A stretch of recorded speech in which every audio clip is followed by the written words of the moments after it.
Hey, welcome back. We are doing another episode on our DIY 300B build. And like I told you, I was going to do some listening to this. And honestly, I just was a little burnt out on this project and wanted to work on some other stuff. But the other night, after getting my Analog Discovery 2 with the Audio Analyzer Suite, I did some tests on this amp and I found an issue that I could hear listening to the amp, and I wasn't sure what was going on, but then it was clearly visible doing a harmonic distortion versus power pulls on this amp with various input tubes. And I'll show you the before and after. I'm probably going to go back and unmodify one of the channels, and all I did was change one resistor 150 ohms and it resolved the problem. And now the amp really sounds fantastic. I mean, I know I've said that before, but now it really does sound fantastic. It sounds like a 300B amp should. I knew there was something that was a little bit off on it, and again, I've said this in other videos and I'll say it again here. I'm not an electrical engineer. I'm a hobbyist, just like you. And I don't have like extensive background in tube design, but I enjoy playing around with tube amplifiers and trying to make them sound good without diving too deep into all of the math and theory behind every nuance of making a tube amp great. And I really believe that ordinary people like us can do great things with these by just experimenting and being patient. And it's why I ask you guys to be patient with me when I'm working through this project. Is some of this for me is trial and error, and I have been able to get great results.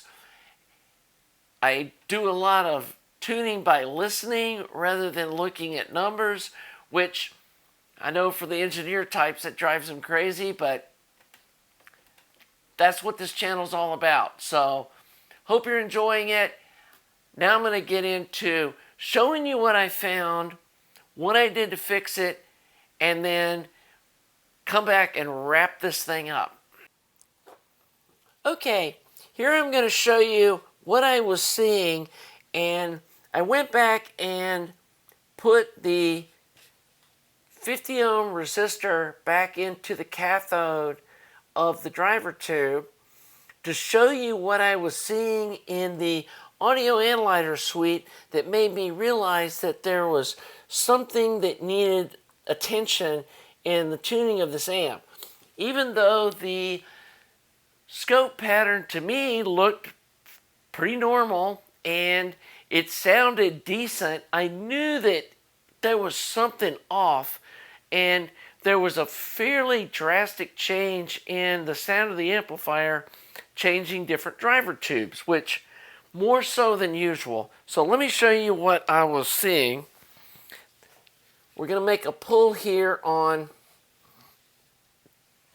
one of the channels, and you can see the DHT starts out fairly good, or decent. I mean, it's right there tracking along, and then whoa, what is that? It jumps up and then it goes off this scale.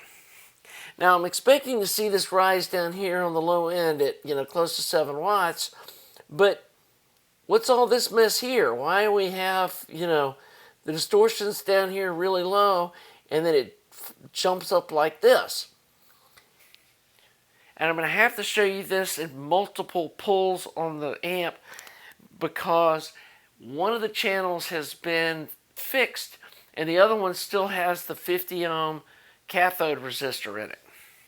So we're going to switch the driver tubes. So when I was initially making these runs, this is the difference that I was seeing in the two driver tubes.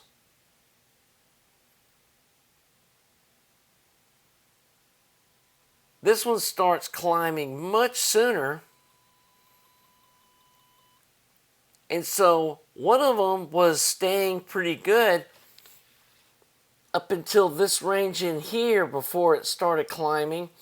But this one starts, the distortion starts climbing, you know, when it's less than a quarter of a watt. And I'm like, so what the hell's going on with this amp? We got 3% distortion here. So I thought maybe we've got some bad driver tubes. So I went in my stash and I pulled out, I mean, these are Sylvania, which are supposed to be really nice driver tubes. And so I found a National Electronics 6S and 7 GTB that are made in the USSR. And I dropped a pair of those into the amp to see what that looked like.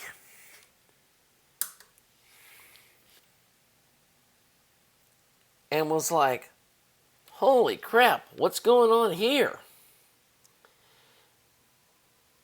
This thing's got over 6% harmonic distortion. Well, not over 6. It starts out at 1%, goes up to, we're at a quarter of a watt and we're at 6% distortion. So I know that's not right.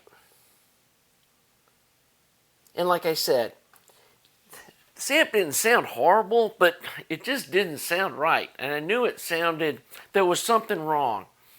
And with these National Electronics tubes in it, it did sound really bad. But it sounded pretty decent with those Sylvania tubes. So looking at this side-to-side channel that was following the tube distortion and then changing to these other tubes, I knew I needed to figure out what was going on here.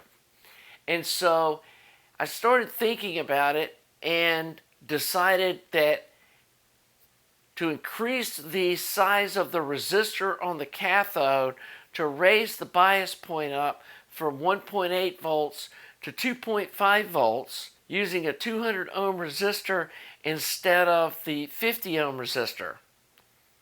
And now let me show you the results of making that change to the amplifier. And this is with one of the earlier Sylvania tubes with the channel with the bias set correctly.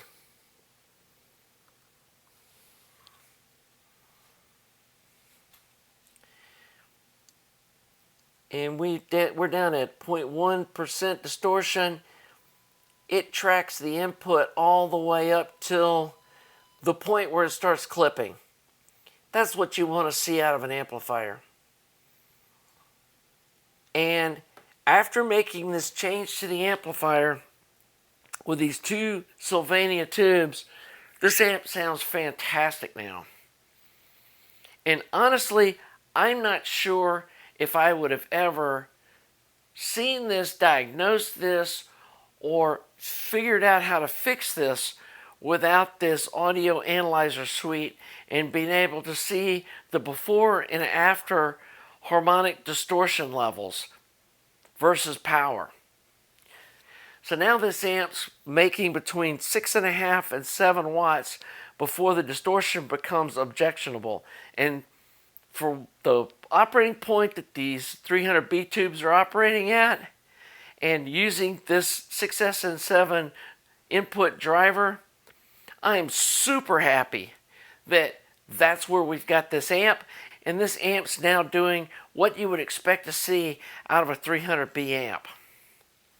So you can see for this testing how valuable having something like this audio analyzer suite is when you're going to be working and tuning on tube amplifiers and trying to improve them. I'm not sure I would have ever figured out exactly what was going on, because that distortion I really couldn't see on my analog scope, and I didn't even know it was there. And it was a little bit of guesswork, but it was also understanding how tubes and their bias can create distortion that made me come to the conclusion that I needed to add a little resistance to the lower section of the cascode to bias it differently to get rid of that distortion. And as you can see from the test, we clearly did. So I think that's a wrap on this amp. I'm going to post the updated schematic with the slight change to the bomb on that one resistor, and I really feel like now, after listening to this amp for about 4 hours last night with various music that I know what they're supposed to sound like, this amp now sounds as good or better than anything that I own.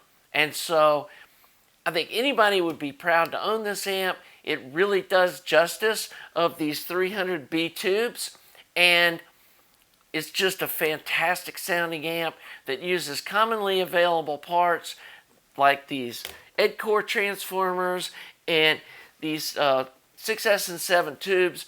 And I need to do some tube rolling, but I have a feeling that now changing these tubes isn't going to make the difference that it did before, but it's probably still going to make a little bit of difference. I really think this turned out fantastic. So, hope you're enjoying my channel. Please subscribe if you are. Like the video. And I'll see you soon for more 300B fun as we work on the A50 and other projects. Have a great day.